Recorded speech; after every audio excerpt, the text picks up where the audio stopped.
Aliens Fireteam Elite 2. Yeah. I'm ready. I know you all are ready to see it launch. Yeah. So we just had a great panel. You guys told us all about the game, all the great work you've done.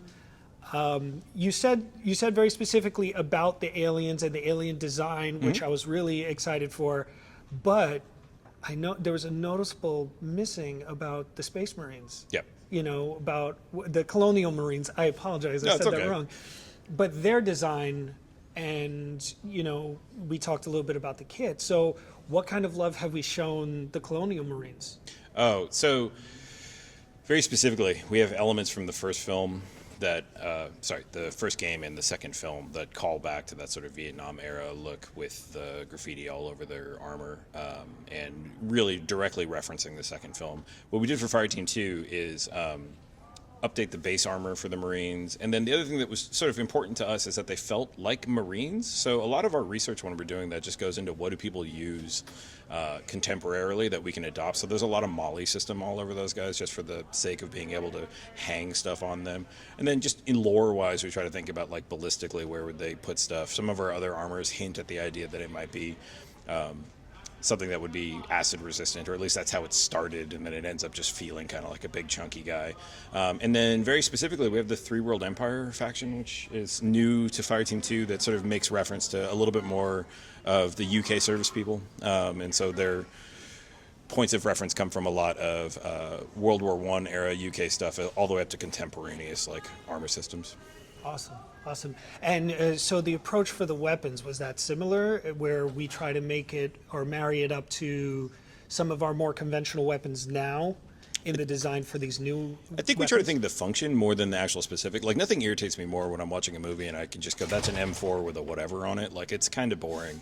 So my favorite gun is the Daityo. It's new. It's got 3 fire rates, like fast, faster, and stupid fast. And I just put it on stupid fast and mow it down. And it kind of has like a LMG squad weapon sort of feel, even though you're running around doing shooting stuff. Just to be clear, I haven't served. I'm just a nerd for this stuff. So that's okay. I think we all are. Yeah. Jake, so narrative. I know it's an action game. I know it's the kind of game we all just like putting our stuff on, going out, killing bugs.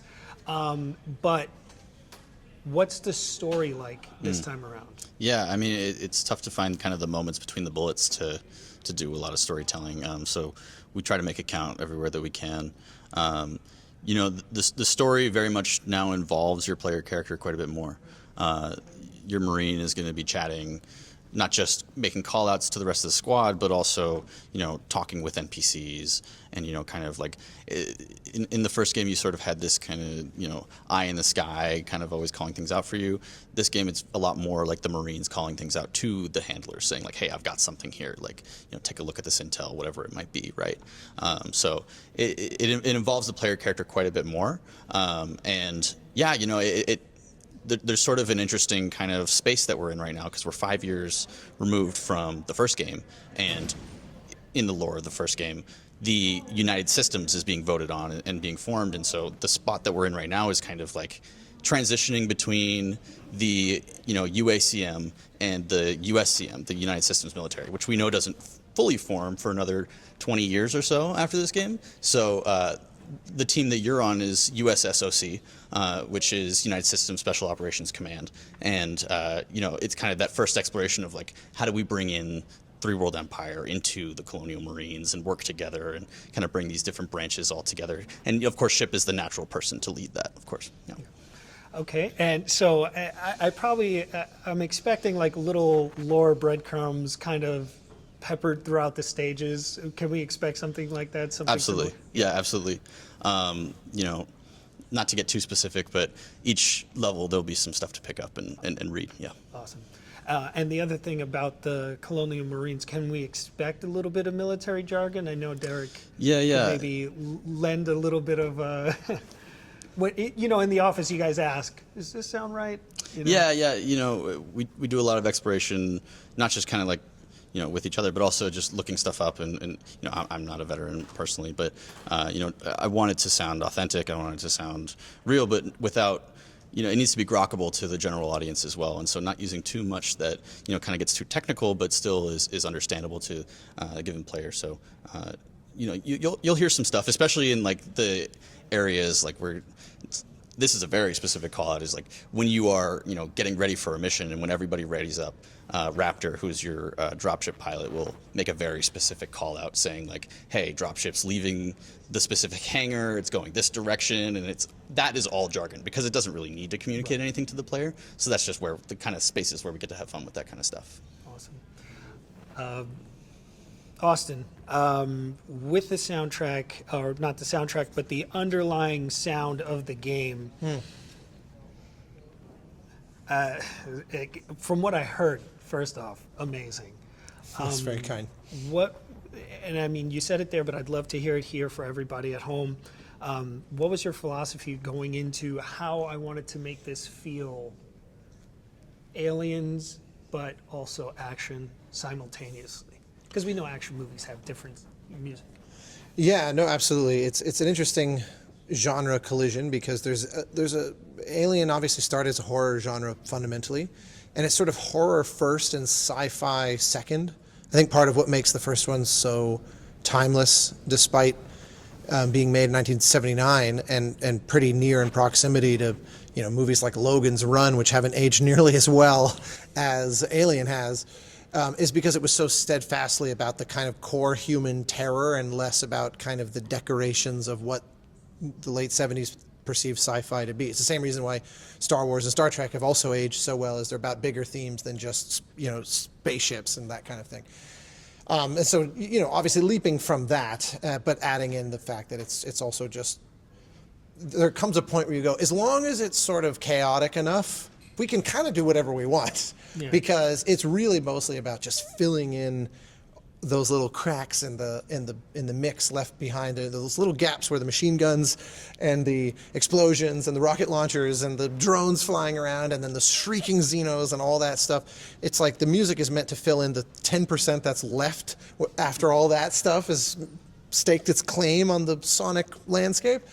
And in occupying that little 10% real estate, absolutely hits you in the face with, the stakes are high, it's carnage, and also the threat is inherently kind of otherworldly, So if I can just achieve that, then I'm happy. Yeah. Awesome. Derrick, so sounds with the weapons. How? So we know that we're going to have big open spaces, but then we're also going to have the typical choked corridors. And how did you approach making the weapons and making the explosions and everything sound differently between these spaces to marry it all together? Yeah, this is actually something that I touched on in the panel that I was very excited that I got to do for the second game that unfortunately I wasn't able to do for the first one, where when we're designing a weapon, we design a reverberant tail for the firing of that weapon. And sonically, the way sounds reverberate actually give your brain a lot of information about the space that you're in. So we can subconsciously communicate to the player, whether they're in a small space, whether they're in exterior, or whether they're in a cathedral-like room, by switching out those gun tails dynamically. So we have these, basically they're like boxes, and the logic says when you are in this box, it is a small space, use the small gun tail when you're firing this weapon. And we did that for every single gun in the game. So every gun in the game has small, medium, large, and exterior tails to them. So that basically answers your question. It was awesome to be able to do that. Yeah. So and we know music plays an important role in the over. No, hold on. This is still for you. We know music is one half of the terror. The other half is the pitter patter of the aliens throughout the ship and through the corridors. And how did we figure out how to do that? Like on the inside, but then on the outside too, with the bigger spaces. How are we approaching that this time? Yeah, we have There was a little bit of exterior spaces in the first game, and in this one we play around a lot more in these big open spaces. So it was a challenge to get the reverb right. Exterior reverb is a particularly difficult challenge to do, but also a fun challenge to do. The soundscape is very crowded, and generally, as soon as an enemy appears on screen, you are in it. There's not a whole lot. It is an action game, not solely a horror game. So there isn't as much tension building in the way of like hearing the Xenos stalk you throughout the tunnels that you're in, where all of the sound design is focused on the action. There's still a lot of like, you can hear Xeno footsteps. They are there if you listen for them. But as soon as the combat starts, we have to make room for other things. So, yeah, I hope that answers your question. I think you could argue then with the sounds of the newly designed Xenos, when they enter the battle and they have their little chimes, it could be argued that that's a way to build the tension now, because when you hear them, the squad is like, that way, kill that, so. Yes, exactly. Do you mind if I actually have something to add on really quick? So something in the Alien franchise that's really common is that you see the Xeno before you actually are encountering it, right? And because of the nature of our game, like a lot of the time, we need to make sure that the way that you see a Xeno almost in a way is hearing it. And all of these different call-outs and sound effects that the Xenomorphs have, that Derrick and the team have put together, very much kind of serve that role to be like, here's the thing before you get to it. And so it helps to just kind of drive that, just as he was saying, drive the tension. While the mic is close by, Derrick was talking about the tails and stuff. It makes such a huge difference when you're playing the game. Like the reverberant sound is amazing. It's really a ton of fun. Awesome. So I just want to say thank you for making a sequel. I was telling you about that earlier. Put 1,000 hours into the first game. Oh, that's awesome. Loved it. Wow. Yeah. So cannot wait. Cannot wait to get our hands on it. I really hope you like it. Yeah, I think it will. Thank you. Thanks, man. Thank you.